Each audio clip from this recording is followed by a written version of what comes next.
When looking at diamonds, you'll often find terms to describe the quality of the stone which do not form part of the grading assessment from labs like GIA.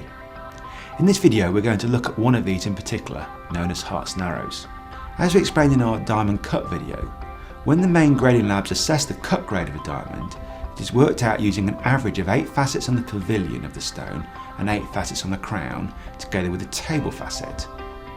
Whilst this is a good starting point to judge the cut of the stone, it doesn't define the other 40 facets on the diamond, and nor does it prevent the angles of individual facets of the diamond being adjusted in order to maximise perhaps the carat weight or to remove an impurity from the diamond.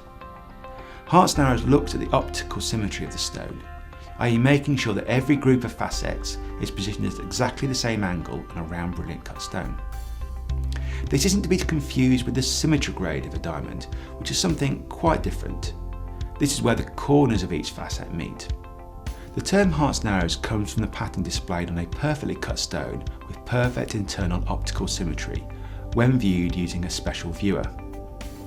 When you look at the stone from above through the viewer, you see a pattern of 8 perfectly formed arrows on a standard 57 facet round brilliant diamond.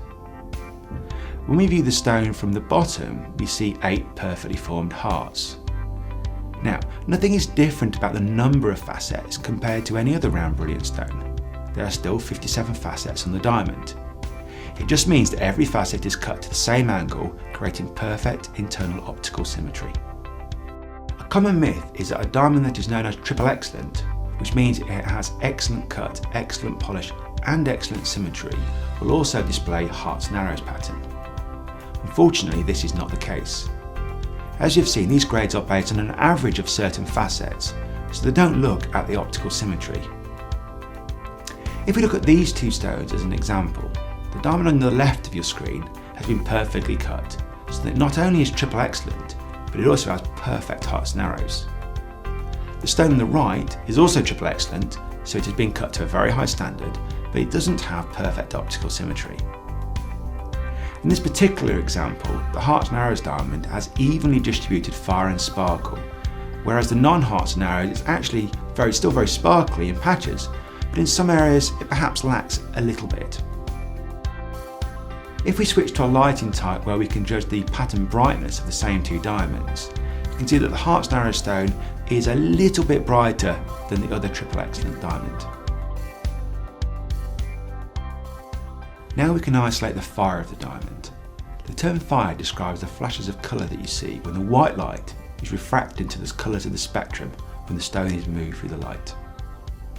Again, the hearts and arrows diamond is a little bit more fire that is evenly distributed across the stone, whereas the other triple excellent diamond without hearts and arrows lacks a little in certain parts of the diamond. This example shows that even when you compare two diamonds that are both graded to be an excellent level, you can see differences in the levels of fire, scintillation and brilliance, which is viewable by the naked eye.